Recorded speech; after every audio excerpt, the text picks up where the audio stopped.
Daripada sini, straight je. Lepas tu ambil kiri. Lepas tu nanti akan nampak sekolah, ambil kanan.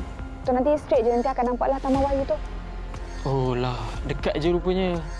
Okeylah kalau macam tu, saya minta diri dulu Kak ya. Terima kasih sangat-sangat. Sorry kacau Kak. Okey. Semoga Kak Awak cepat sembuh lah.